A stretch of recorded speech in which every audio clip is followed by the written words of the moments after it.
ketika rekrutmen itu juga bebas dari diskriminasi tuh turunannya ngapain sih? Apa yang dilakukan gitu. Selama ini mungkin kita by nature aja, oh ini kayaknya begini, kayaknya begitu. Tapi begitu dalam perjalanan, oh ada orang baru yang kemudian melakukan rekrutmen atau wawancara, kok gitu? Kok jadi nggak sama?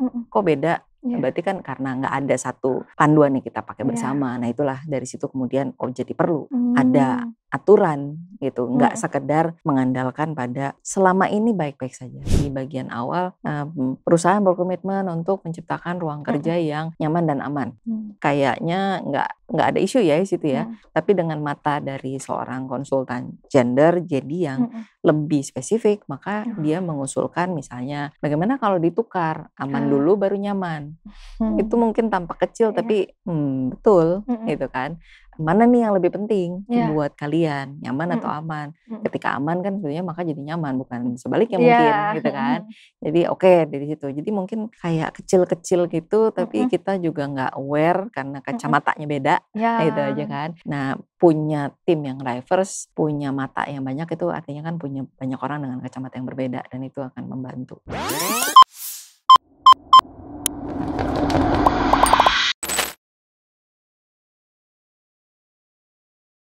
Halo Sekutu Progresif, aku Rani. Kita kembali di podcast Progresif, Media Kelas Pekerja. Progresif butuh sekutu untuk jurnalisme bermutu.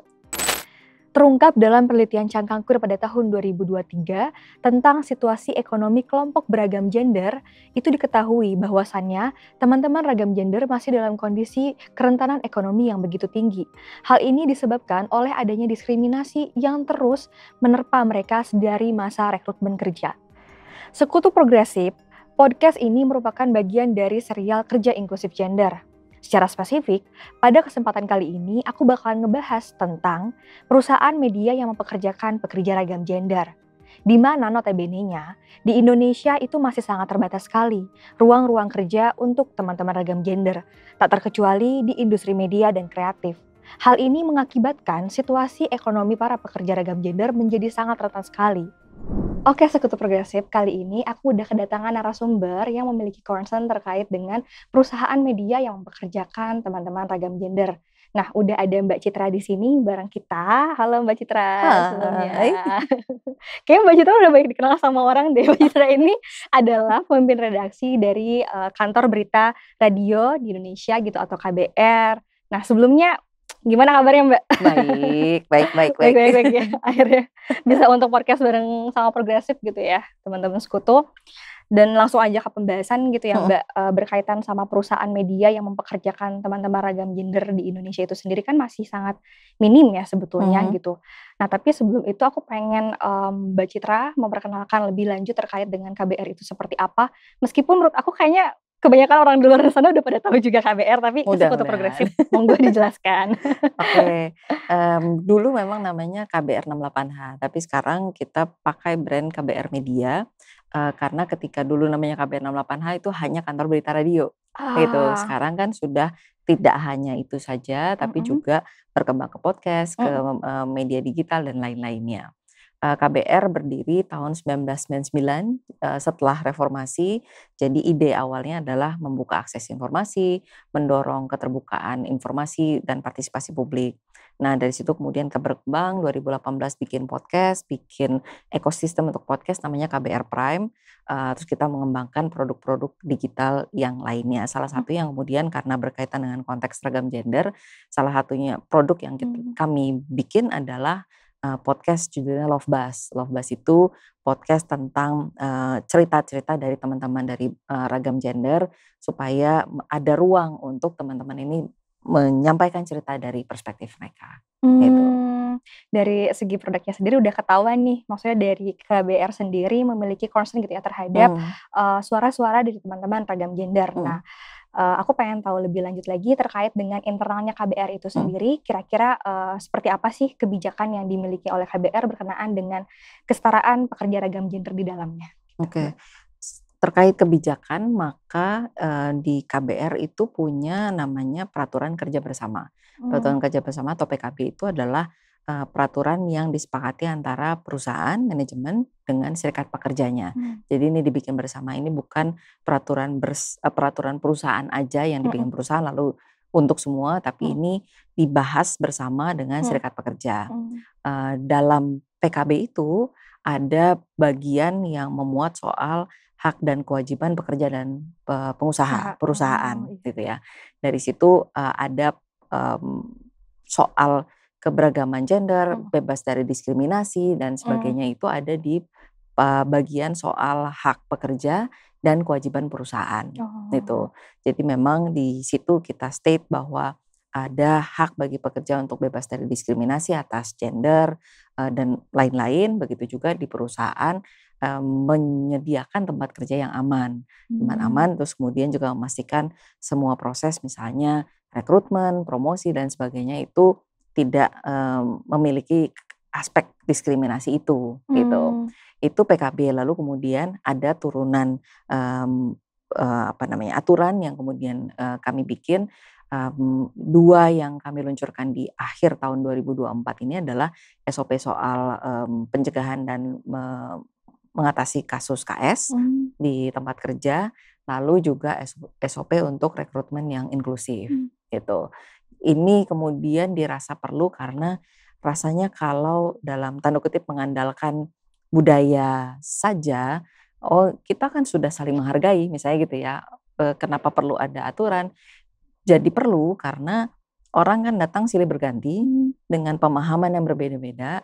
Kalau semua hanya bersandar pada culture yang ada, yang kemudian bisa hilang dan pergi juga, datang dan pergi juga, atau bersandar pada kebetulan leadernya lagi oke nih, kalau pas enggak gimana gitu. Artinya kan kita perlu bikin bagian dari tempat kerja yang aman ya aturan yang disepakati bersama bahwa ini memang kita maunya begini.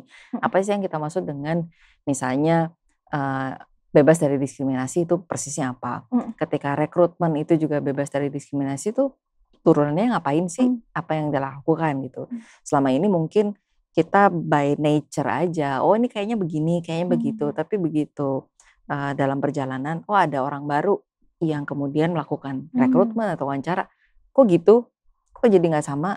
Kok beda? Berarti kan karena nggak ada satu panduan yang kita pakai bersama. Nah itulah dari situ kemudian jadi perlu ada aturan gitu, nggak sekedar mengandalkan pada selama ini baik-baik saja. Gitu. Selama ini baik-baik saja. Ada kasus yang terjadi dan ketika nggak ada aturan kan membuat jadi gimana ya ngatasinnya itu kan. Gitu. Karena PKB itu kan kayak undang-undang dasar, dia butuh turunan untuk aplikasi implementasi gitu. Dari segi prosesnya itu sendiri butuh berapa lama Mbak hingga akhirnya ada PKB itu dan maksudnya kan dari segi pemahaman terkait dengan terbukanya atau inklusivitas ragam gender itu sendiri kan maksudnya butuh waktu ya untuk hal tersebut gitu.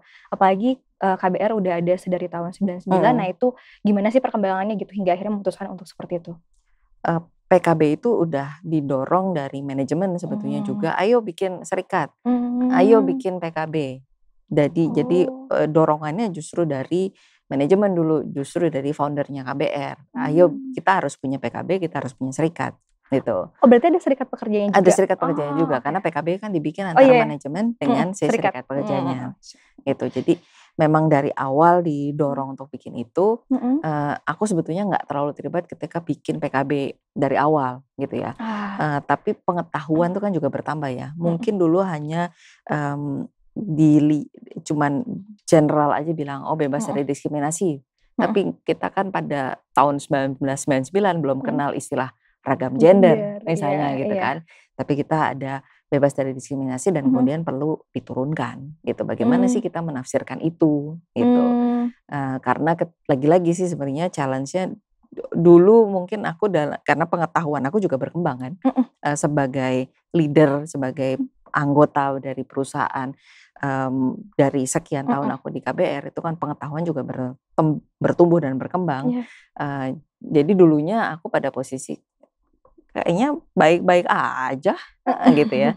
Sampai kemudian ada case, ada sesuatu yang terjadi yang kok bisa terjadi ya gitu.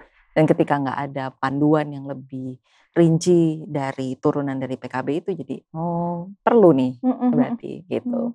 Tahun lalu kita bikin SOP KS, kita coba menjalankan proses pembuatan SOP itu dengan proses yang inklusif juga, melibatkan teman-teman serikat pekerja, bikin tim kecil.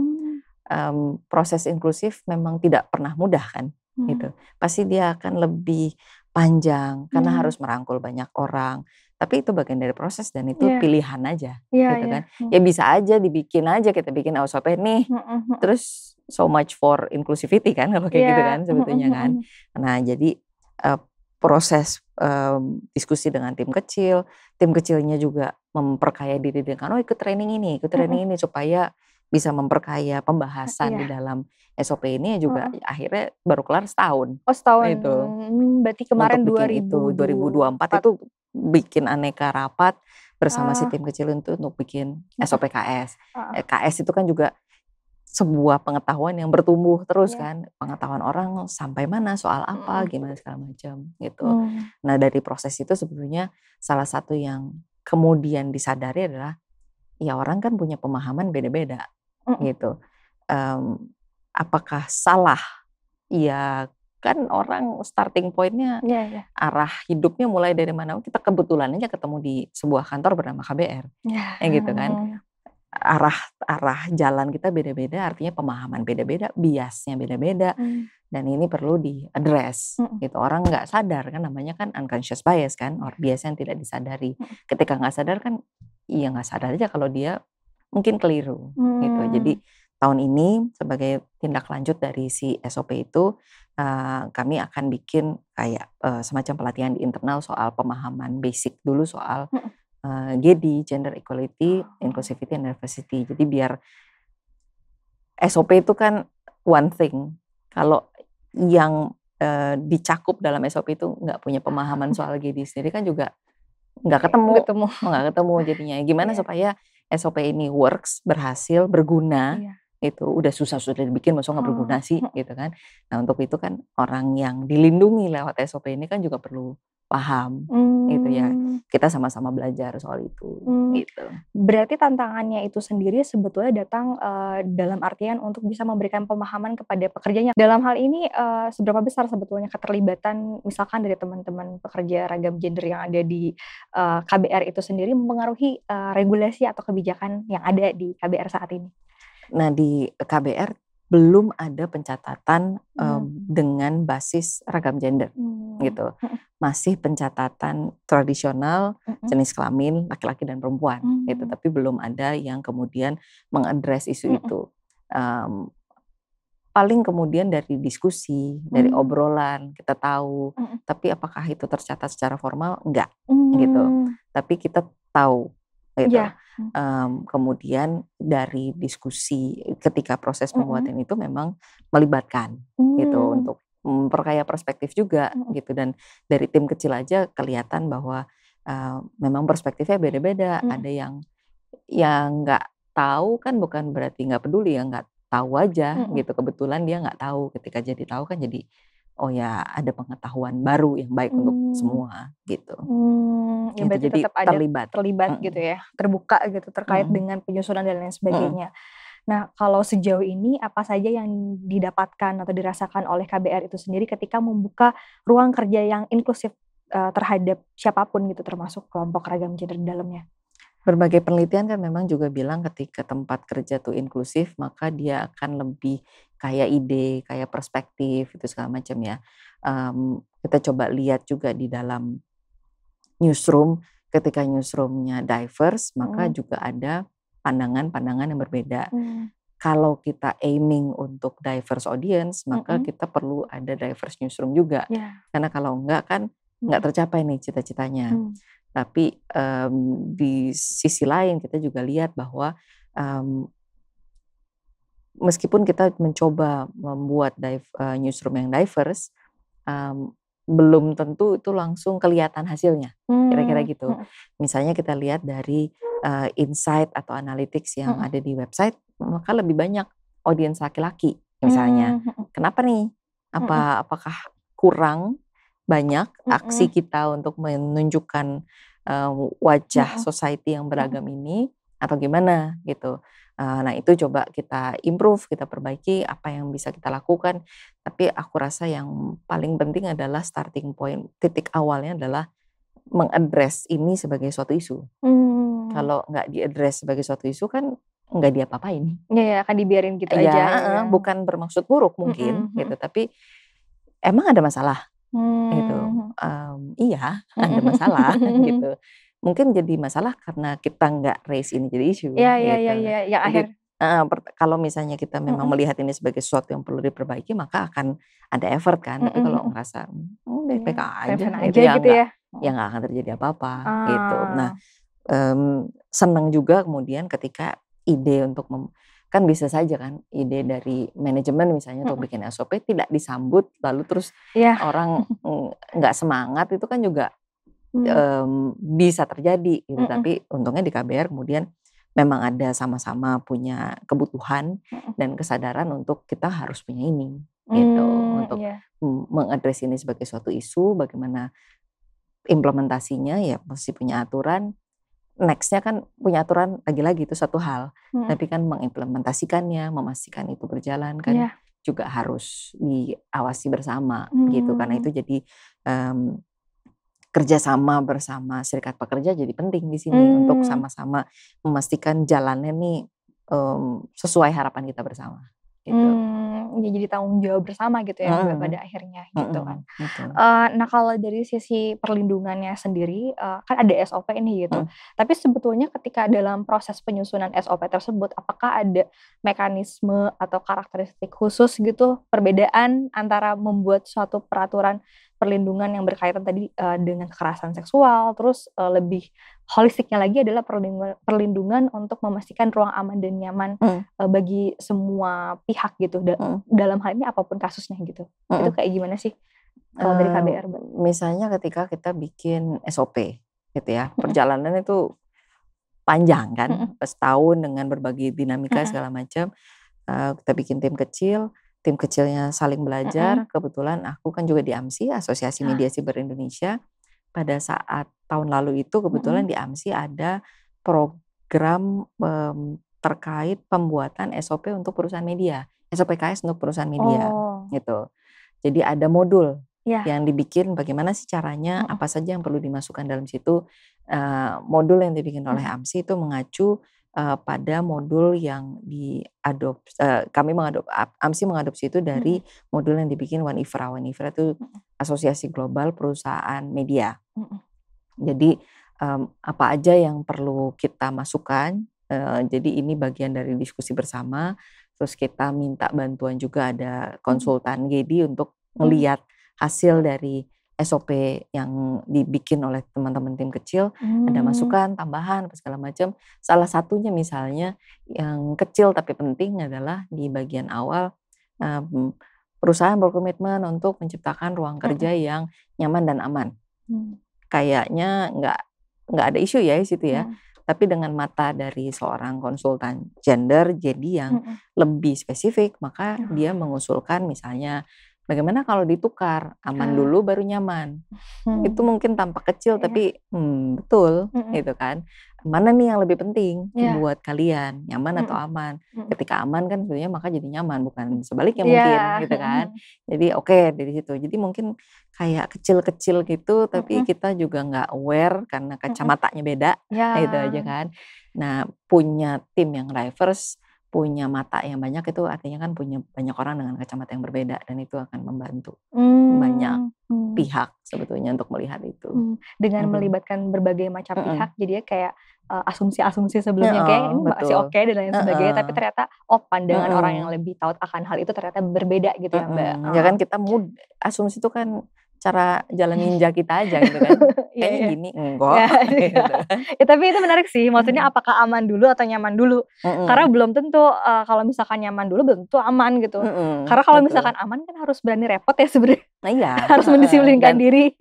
Dan yang aman mungkin memang gak nyaman jadinya. Kayak misalnya digital security itu kan aman. Tapi kan nyebelin.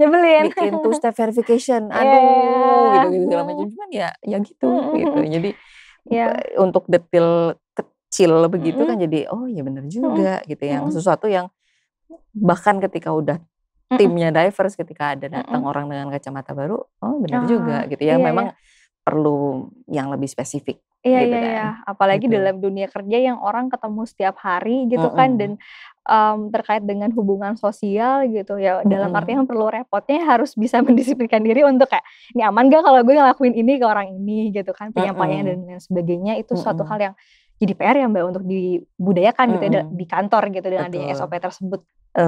Dalam salah satu pelatihan yang kemudian diikuti teman-teman, ada tercetus lontaran, susah ya jadi inklusif. Ya memang, memang tidak mudah gitu kan. Itu harus mengadres bias kita, sadar bahwa oh ini bias, oh jangan begitu lagi, menyadari asumsi, mencoba membuat aturan yang mengikis asumsi itu kan juga tidak semudah mudah. Itu gitu ya. Gitu. Iya, apalagi menyadari bias gitu kan. Itu kan jalan ninja kita dalam hidup aja kan, gitu. Nah, tapi ya cara otak kita memproses kan nggak bisa semuanya diabsorb itu kan memang harus ada shortcut. Nah itu kita seringkali terjerembab pada shortcut itu kan sebetulnya kan. Iya. Nah kalau melihat ekosistem media saat ini yang sebetulnya kan secara garis besarnya masih sangat patriarkal dan juga heteronormatif banget gitu ya Mbak. Nah kira-kira dari perkembangan nih dari tahun ke tahun gitu ya, sebetulnya media saat ini kalau dari kacamata Mbak Citra gitu ya, apakah memungkinkan untuk bisa membuat suatu peraturan tentang ketenagakerjaan yang ramah terhadap ragam gender gitu? Karena sebetulnya udah ada gitu ya media-media yang menjadi pionir gitu kan, menjadi pionir punya aturan tersebut gitu. Dan tadi juga ya memang prosesnya cukup lama, tapi kalau misalkan semua pihak bersepakat akan hal itu terjadilah gitu ya Mbak. Artinya kalau pertanyaannya adalah mungkin kan atau enggak, jawabannya sih harus mungkin. Itu kalau kita pengen semua orang yang bekerja di ekosistem media ini merasa aman dan stay di ekosistem ini, kan harus dibikin aman. Kalau enggak kan orang akan mental. Itu tidak nyaman, tidak aman, ngapain ada di sini gitu kan. Harapan-harapan itu tentu saja harus terus kita pupuk ya. Kalau aku sekarang pakai topinya AMSI sekarang, ketika di AMSI bikin kelas pelatihan untuk perusahaan media membuat SOP-KS, ada 10 champion, 10 media yang sudah melakukan itu gitu. 10 media itu mix besar dan kecil di Jakarta, di luar Jakarta gitu. Jadi keinginan, harapan perusahaan media untuk punya SOP untuk melindungi pekerjanya ada. Itu harus kita mudahkan jalannya. Kira-kira gitu ya. Karena itu misalnya di AMSI ya udah bikin modul, gini cara, nih jalan ninjanya nih, ikutin aja panduan ini sehingga bisa bikin lebih mudah. Karena kita kan mungkin kalau di pekerja media di redaksi tahu bikin berita, tapi bikin SOP kan hal lain lagi. Mencari HRD yang bisa bikin SOP yang dengan nilai-nilai itu semua kan tidak mudah juga gitu. Jadi ada kita coba mudahkan jalannya sehingga ada lebih banyak lagi media-media yang bisa punya aturan itu gitu. Paling nggak punya dulu deh gitu, sehingga tidak hanya bersandar pada kebaikan hati leadernya. Oh kebetulan foundernya oke gitu. Kalau ganti gimana? Beda gitu. cerita lagi. Dan ini kita nggak ngomongin soal foundernya atau leadernya perempuan maka everything will be okay gitu. Nggak juga, karena kan perspektif patriarki itu kan bisa pada siapapun gitu. Jadi selama kita masih hidup di dunia yang seperti itu ya, baik itu laki-laki dan perempuan harus sama-sama mengadres ini sebagai suatu situasi yang oh ini ada bias, oh ini ada yang perlu kita address bersama. Gitu. Dan nah agar bisa ke depannya bisa untuk diimplementasikan di berbagai macam media gitu ya, tidak hanya media-media tertentu aja gitu. Kira-kira upaya apa aja sih Mbak yang sekiranya bisa dilakukan gitu setidaknya untuk menghapuskan stigma-stigma atau stereotip berkaitan dengan pekerja ragam gender di media itu sendiri gitu. Dimulai dari medianya masing-masing itu kayak gimana kalau dalam case-nya KBR? Kalau di case-nya KBR mungkin juga yang bisa kalau in hindsight itu kalau lihat ke belakang bahwa nggak bisa bersandar pada culture belaka. Kadang-kadang kan ada pemikiran bahwa oh yang penting culture di organisasi itu baik gitu, tapi culture kan perlu didukung sesuatu itu aturan. Aturan itu manakala bisa kita bikin dua arah antara manajemen dan serikat, maka itu akan jauh lebih kuat karena itu artinya ada kebutuhan dari kedua belah pihak gitu ya, untuk melakukan, membuat dan menjalankan gitu. Nah, tantangannya yang selanjutnya adalah setelah SOP ini jadi, gimana kita mengimplementasikan dan mengawalnya. Teknisnya gimana? Nanti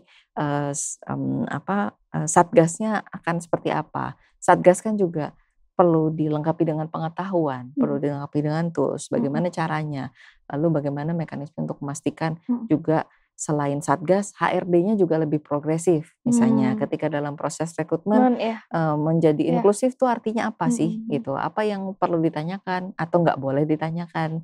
Bagaimana membuat lowongan kerja yang inklusif, nggak membatasi gitu segala macam. Jadi itu memang semua perlu belajar aja sih, gitu sebetulnya. Dan ketika belajar itu kan perlu ada kebutuhan ya. Kalau nggak ada kan nggak belajar gitu. Jadi menimbulkan ada kebutuhan untuk belajar ya bisa internal, bisa motivasi eksternal kan. Gitu. Jadi motivasi eksternal juga kita perbanyak, motivasi internal ya kita dorong juga.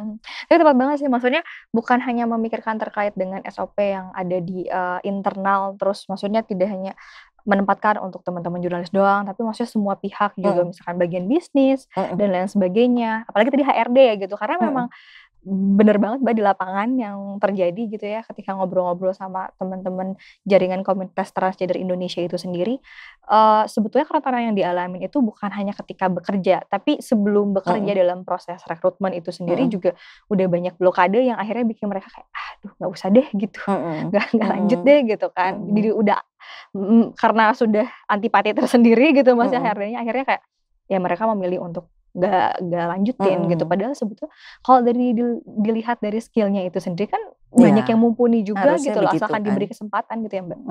Dan itu kan kemudian lagi-lagi mainnya soal bias kan. Bias itu kan misalnya orang ngirim lamaran, orang HRD baca surat lamaran dengan yang nggak punya perspektif inklusivitas segala macam kan ya udah baca begitu aja.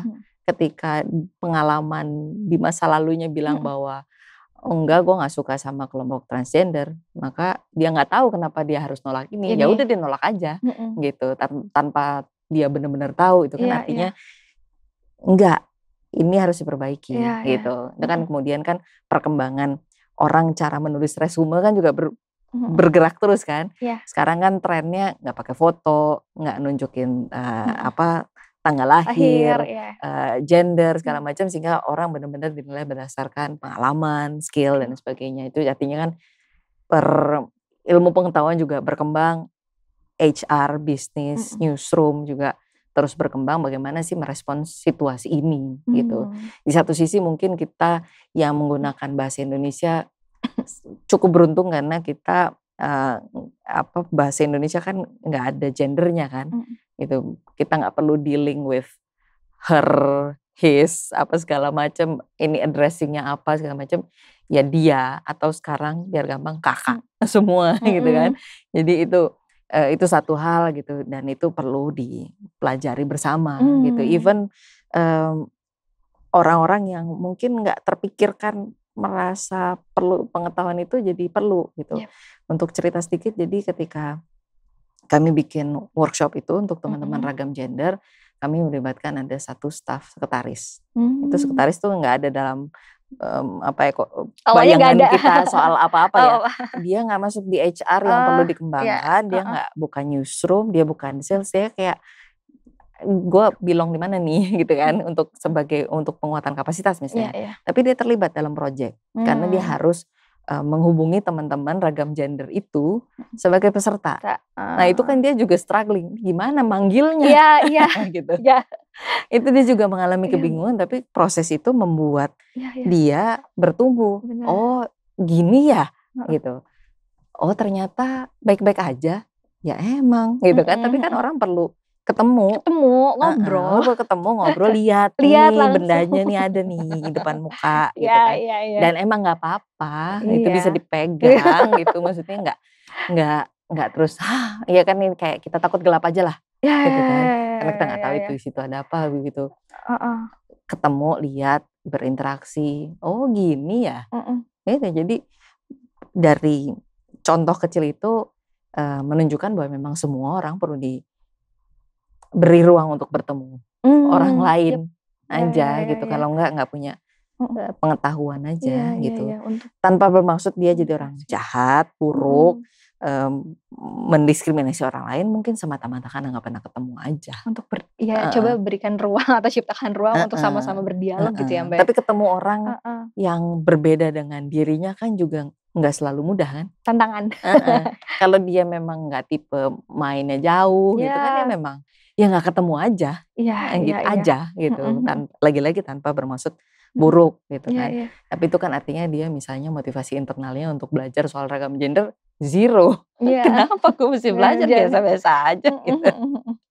Itu jadi mesti ada kombinasi tarik menarik, dua itu motivasi internal, eksternal, bagaimana menciptakan situasi kerjanya juga ya memang mendorong begitu, memperbanyak paparan, memperbanyak interaksi, menciptakan itu gitu. Kalau ngomongin interaksi kan antara teman-teman redaksi sama sekretaris kan beda pasti kan, yang mana interaksi seperti apa gitu, tanpa maksud mengecilkan tentu saja, tapi bentuk interaksinya kan pasti akan diversity-nya orang yang ditemui mungkin akan berbeda gitu. Iya. Ya penting banget untuk memastikan hal tersebut sih. Maksudnya dari hal-hal sederhana kayak perihal panggilan gitu kan. Dia akhirnya menemukan menatap gitu ya. Si sekretarisnya akhirnya menemukan sendiri, ya sudahlah biar gampang semua saya panggil Kak. Ya sudah. Nah, terus aku pengen ngebahas terkait dengan produk dari KBR itu sendiri yang tadi Love Buzz ya. Maksudnya menarik karena apakah adanya program tersebut itu juga seiring berjalan dengan pembuatan SOP yang dilakukan oleh teman-teman dari KBR, maksudnya kayak sinkron gitu loh Mbak, perbaikan di internal, terus juga produk yang dikeluarkan juga berkenaan sama hal itu karena biar sama-sama beriringan gitu. Sebetulnya itu nggak by design, karena si Love Buzz hadir jauh lebih awal dari 2018. Pada saat itu dunia belum ramai ngomongin soal ragam gender juga kan sebetulnya kan. Makanya itu ketika kita mendesain awal si Love Buzz itu sebagai sebuah podcast ngomongin hak asasi manusia dari kelompok-kelompok yang diverse, macam-macam. Diverse-nya mana nih? Ya kita fokuskan diverse banyak kan. Disabilitas kan juga bagian dari diversity kita gitu kan. Nah, kita putuskan di gender gitu karena dia spektrumnya macam-macam, orang mendapat diskriminasi segala macam. Nah, dia berjalan dulu seiring juga mungkin kami sama-sama memupuk pengetahuan. Oh begini, oh begitu, oh pengalamannya gini, oh begitu, dengar cerita. Karena kan kita juga menyimak barang itu bareng-bareng gitu kan. Nah dari situ kemudian ada kejadian-kejadian yang itu lagi.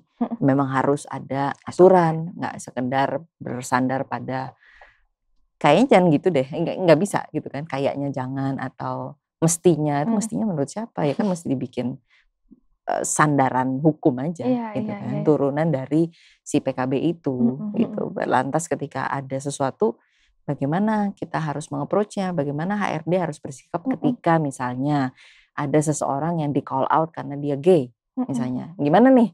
Ini masuk kita kategoriin sebagai apa? Pelanggaran kelas 1 2 3 4. Itu kan harus diturunkan kan dalam sebuah hal yang lebih praktis ya, gimana caranya ketika HRD juga gak punya pengetahuan kan PR lagi. Jadi memang semua butuh punya pengetahuan itu gitu, dan itu ya hanya bisa diperoleh dengan mempelajarinya. belajar lagi gitu nggak bisa ya, enggak ya. Dan udah di obrolan terakhir sebenarnya Mbak. Oke, baiklah. Saking asiknya ngebahas tentang perihal bagaimana perusahaan media gitu ya, yang dalam artian ternyata bisa kok maksudnya berupaya untuk menciptakan ruang yang aman dan nyaman.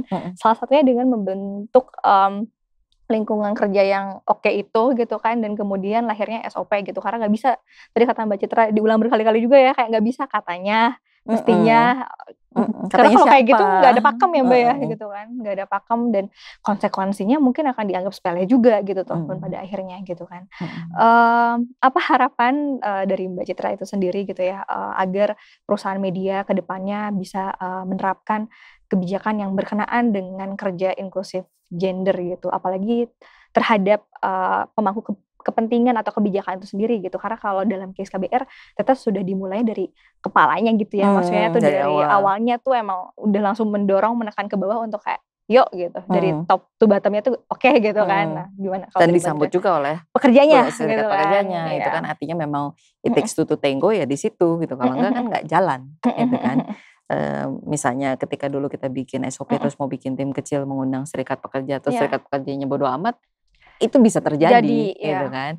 Dan ini tidak terjadi karena memang jadi gayung bersambut gitu, jadi itu juga suatu hal yang patut disyukuri gitu. Kalau di KBR sendiri maka tantangan berikutnya adalah memastikan bahwa implementasi SOP itu tidak sebatas pada kata-kata atau dianggap lip service belaka gitu segala macam. Memastikan bahwa dia betul-betul dikerjain, dikawal dengan orang-orang yang juga aware, karena itu jadi penting untuk misalnya di tahun ini salah satu cara kita kick off aturan SOP KS itu adalah dengan bikin kelas-kelas basic jadi untuk semua gitu, Iya. di mana di situ akan diaddress juga soal unconscious bias, bagaimana diversity itu apa, inclusivity itu apa, Betul. kenapa itu penting gitu, karena mungkin nggak ada aja di kepala orang tanpa lagi-lagi tanpa orang itu bermaksud buruk gitu. Nah ketika ada pengetahuan jadi lebih nyandak, oh ini loh kenapa perlu SOP gitu. Kan kadang-kadang orang juga nggak merasa perlu satu sampai dia kena batunya kan. Iya. Gitu kan. Tapi apa iya kita Harus mau kayak ada gitu. banyak orang kena batunya, kan Iya, kita iya. nggak mau gitu kan. Nah itu jadi implementasi dan mengawal kebijakan itu juga jadi penting, dan itu lagi-lagi butuh takes two to tango itu dalam hal ini dari manajemen dan dari serikat pekerja untuk bareng-bareng mengawal ini bersama gitu. Dan kalau aku kembali pakai topinya AMSI, maka tentu saja di AMSI berharap ada lebih banyak lagi dari sekedar 10 champion itu yang punya SOP juga, baik itu media besar, kecil, dipimpin laki-laki, dipimpin perempuan, atau dipimpin siapapun untuk punya SOP untuk aturan perlindungan itu kan perlindungan terhadap pekerja gitu, gitu aja kan. Dan kalau kita pengen perusahaannya maju, pekerjanya juga harus merasa aman untuk berkontribusi di situ, perusahaan juga berkontribusi di situ. Itu jadi dua-duanya memang perlu barengan. Harus dua arah gitu ya Mbak, nggak bisa salah satu doang gitu Kalau ya. nggak ntar capek. Iya. Kalau cuma satu. Dari manajemennya juga ayo gitu, terus dari pekerjanya pun sendiri juga mendorong hal tersebut juga gitu agar bisa berjalan beriringan bareng-bareng gitu ya Mbak. Oke, ada lagi yang mau disampaikan? Udah cukup? Terima kasih. Oke, makasih banyak Mbak Citra buat ngobrol-ngobrolnya. Semoga teman-teman sekutu di luar sana udah mendapatkan insight yang banyak banget gitu terkait dengan perusahaan media yang bisa mempekerjakan teman-teman ragam gender dan memberikan ruang kerja yang layak buat mereka gitu ya. Good luck buat SOP-nya, semoga bisa diimplementasikan dengan baik gitu. Oke, terima kasih banyak. Kebijakan kesetaraan gender nyatanya memberikan manfaat bagi perusahaan. Tidak hanya memberikan kekayaan perspektif atau keberagaman perspektif, tapi lebih dari itu juga dapat meningkatkan keuntungan perusahaan dengan meningkatnya produktivitas dan inovasi dari setiap pekerja. Aku juga mengajak kawan-kawan untuk mendukung kerja-kerja progresif dengan menjadi sekutu progresif. Caranya gampang, tinggal klik progresif.id, kemudian kalian bisa mendaftar menjadi sekutu progresif. Dan jangan lupa juga untuk follow dan subscribe akun media sosial kami. Terus, kami juga ada nih toko sekutu yang menyediakan berbagai macam merchandise. Kalian bisa untuk memfollow akun media sosial toko.sekutu di Instagram. Progresif butuh sekutu untuk jurnalisme bermutu. Sampai jumpa!